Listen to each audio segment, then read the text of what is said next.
Hi everyone, welcome back to Cotto Verde. My name's Annette, and if you're new to my channel, I garden here in South Buckinghamshire in the UK, and that's equivalent to a zone 8A. Today I've had a very exciting delivery of my David Austin roses, and I thought I would just open them up with you and show you what you get when you order bare root roses, in case you've never done that before, and also just go through the roses that I've ordered and where I'm going to be planting them. I probably won't be putting them in the ground today because some of those areas aren't prepped yet. So I'm going to show you how I'm going to look after them until we plant them. And then I'm also going to prune our yew trees today because they are in desperate need of pruning, and I just want to get that done. It's a little quick job I can get done. So I'm going to start with this really enormous box here. And it's pretty big because it's very exciting. I've ordered 2 standard roses from David Austin, and the rose that I've ordered is called Desdemona. So let's open the box. The box actually says, keep in a dry, cool place with the bare root wrapped in the inner bag until you're ready to plant it. Plant it within 2 weeks of receipt and enjoy beautiful blooms come summer. But actually what I tend to do is I take them out of the bag, soak them in water for at least an hour, maybe 2 hours, and then I plant them up into a big pot. And I will keep them in the big pot until I'm ready to plant them, but I do prefer to just get them into some soil. So what's really good to see, and I didn't realise, is that David Austin have sent the roses with stakes and with ties, which is brilliant. And then these are the bare roots in here. So I will just show you what that looks like. So this here is, this is one rose, and this is the other rose, and it's really nice to see that they've got really loads of branches and they look pretty healthy to me. I'm very happy with that. And I'm literally just going to stick the root balls and completely submerge the root balls into this garden trug, and then just leave them in the garden trug in the water for at least an hour before I do anything with them, just to rehydrate them. Desdemona is listed on the David Austin website as best for fragrance and best for flowering, and that's why I chose this particular standard rose. Now they have quite a few standard roses available, but I really wanted a paler colour and nothing too bright because this is going on our patio area.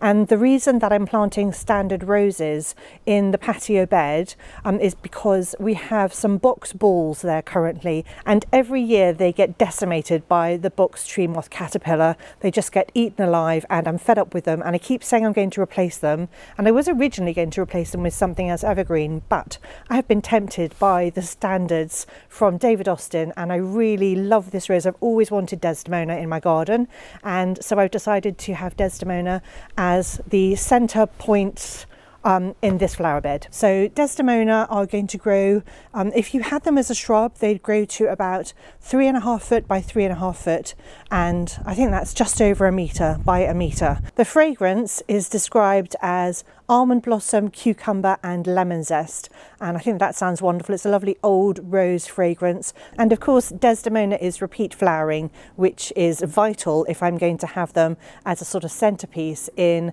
my patio beds. So I'm going to unpack the small packet and show you what those look like, and then just go through the 3 roses that I've ordered. So these also come in the protective packaging, which is this plastic bag. So you could leave them in the plastic bag if you wanted to, but again I'm going to be potting these up. And this is 3 roses tied together. You can see each one is labelled for me, and I'm just going to untie them because we don't need that.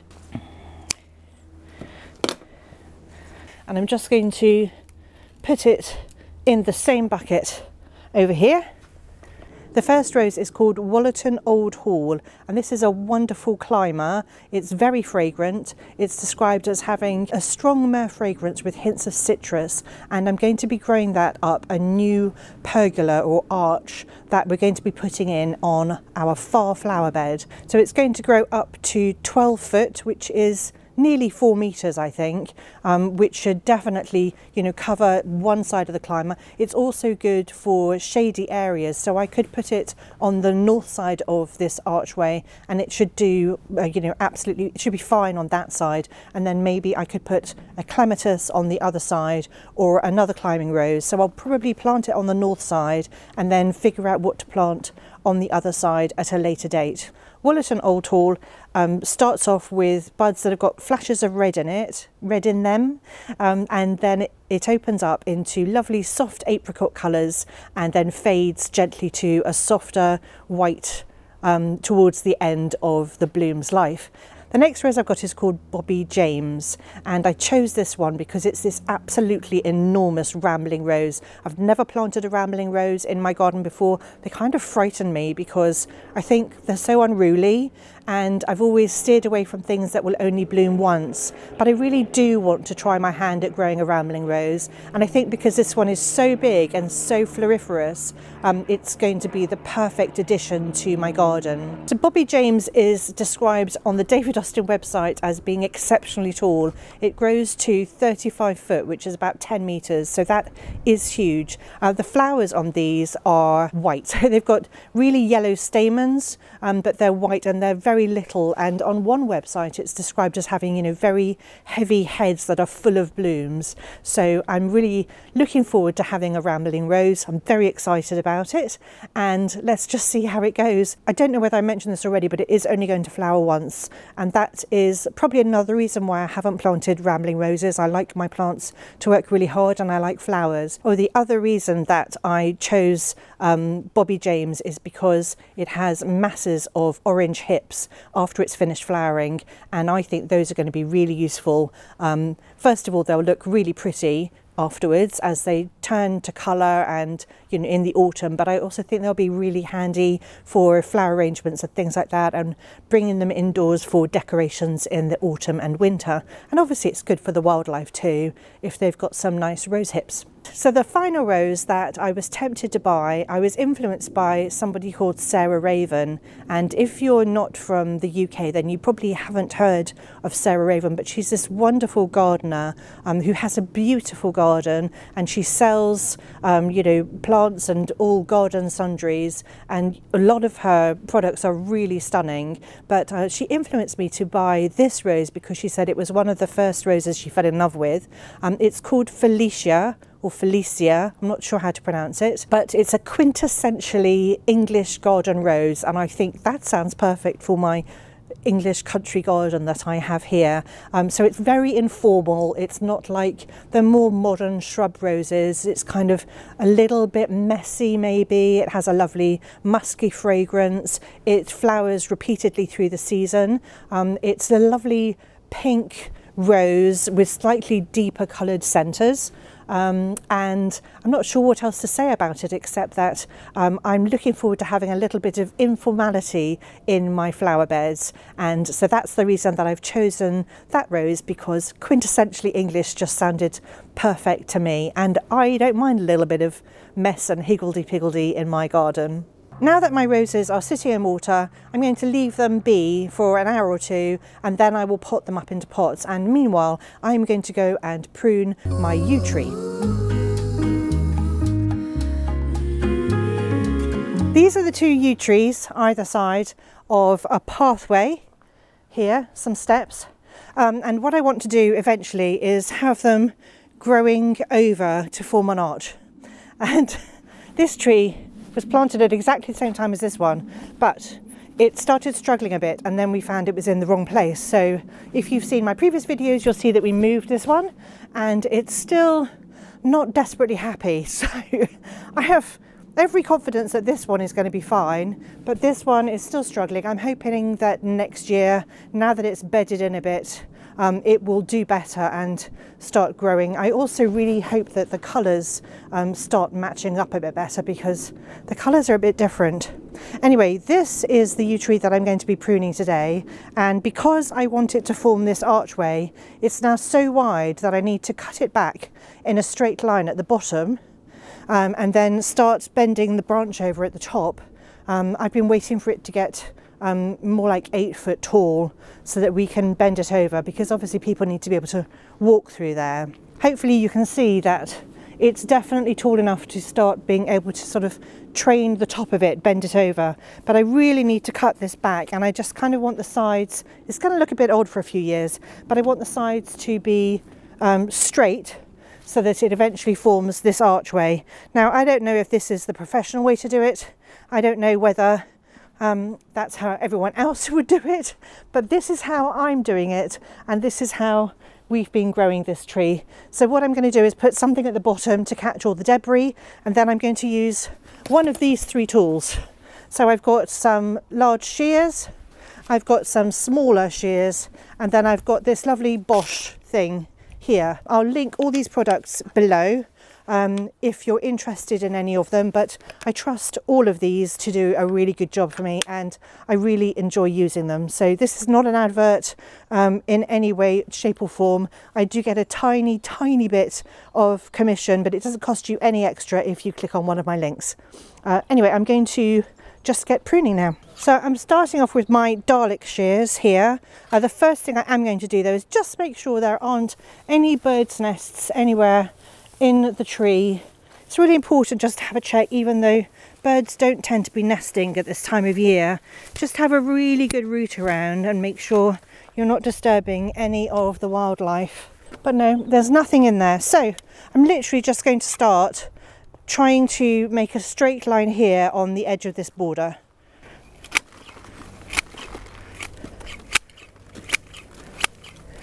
We do prune these trees every single year, so I think they've grown quite a lot this year, which is excellent, but it means that I'm pruning off quite a lot also.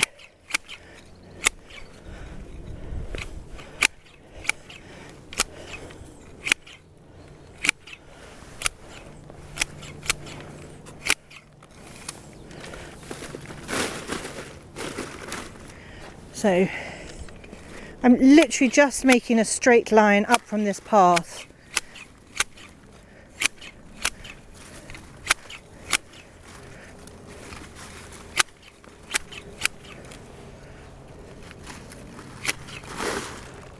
So unfortunately, with the waste from the yew tree, it doesn't compost particularly well. So we either put it in our garden waste or we burn it once it's dried out a bit.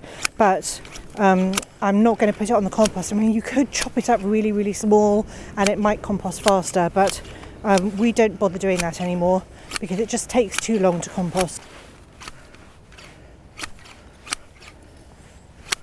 I feel like I've produced a really straight edge there. So I'm going to prune each side in a straight manner, and then as it curves in, I am going to prune the edges off each of the branches because firstly it'll make sure that it thickens up, but also it will stimulate growth next year, but it's primarily to make sure that it stays thick. If you just let all the branches grow, then they won't be particularly, the tree or bush or hedge won't be particularly thick. So it's important to keep pruning it even if you're trying to get it to grow larger.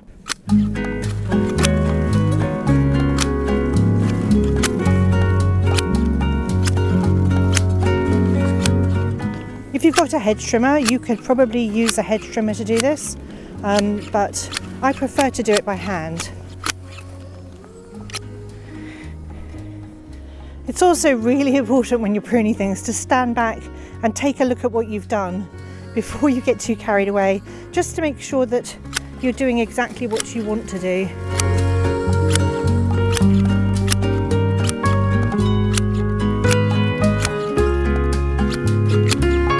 So I'm just giving it another trim. I want to cut it back a bit more than I had.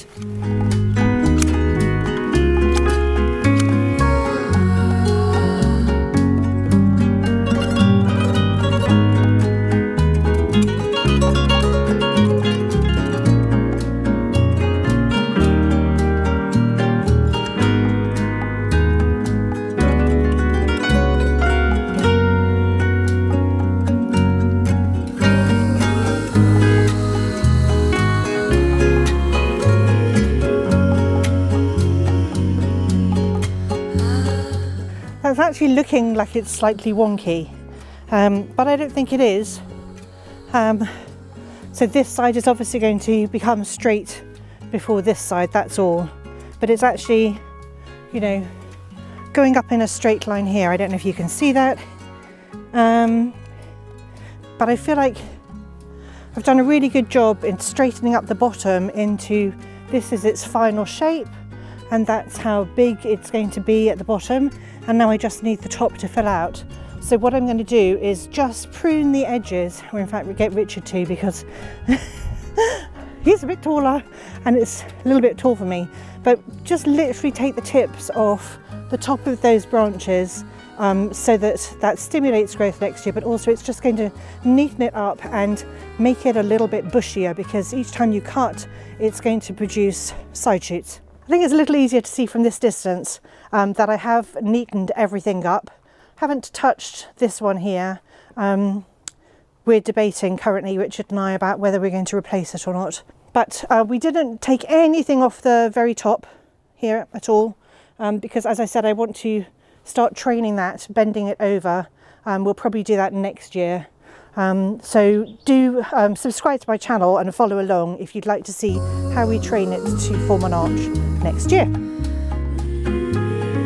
If you're just potting up your roses temporarily, don't worry about how you're doing it too much. You could even, in fact, just dig a hole in the ground, not too deep, and just heel them in. And healing them in just basically means like pushing earth around the root ball until you're ready to plant them.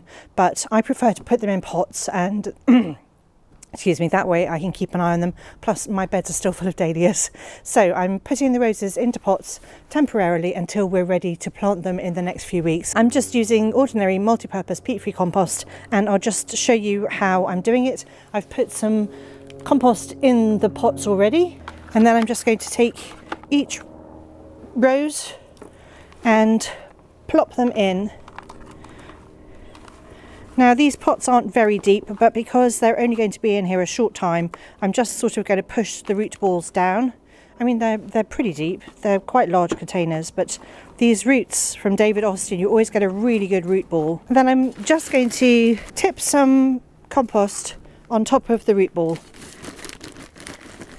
And I'm not too worried at the moment about covering where it joins the rootstock here, but when I plant it, I will plant it up to here. But at the moment, I just want to make sure that these roots have access to water at all times, but aren't necessarily sitting in water. So I'm going to water them in, and then I'll just leave them outside until I'm ready to plant them. And I'm not even going to fill this pot up to the top, because this root was a little bit shorter, and so it's not important to plant them incredibly deep when you're just doing it temporarily.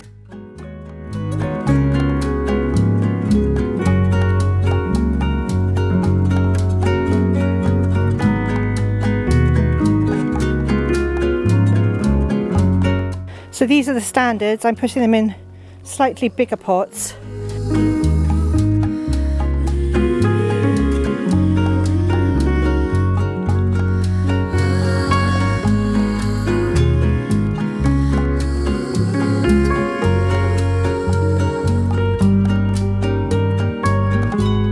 That's it for today. I really hope you've enjoyed this video.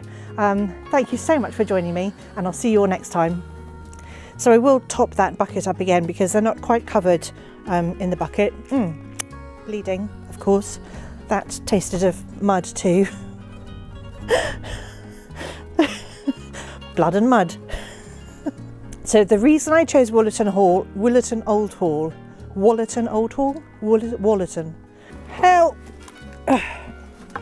How do you separate pots? Why is it flying right over my head? The whole world to fly in.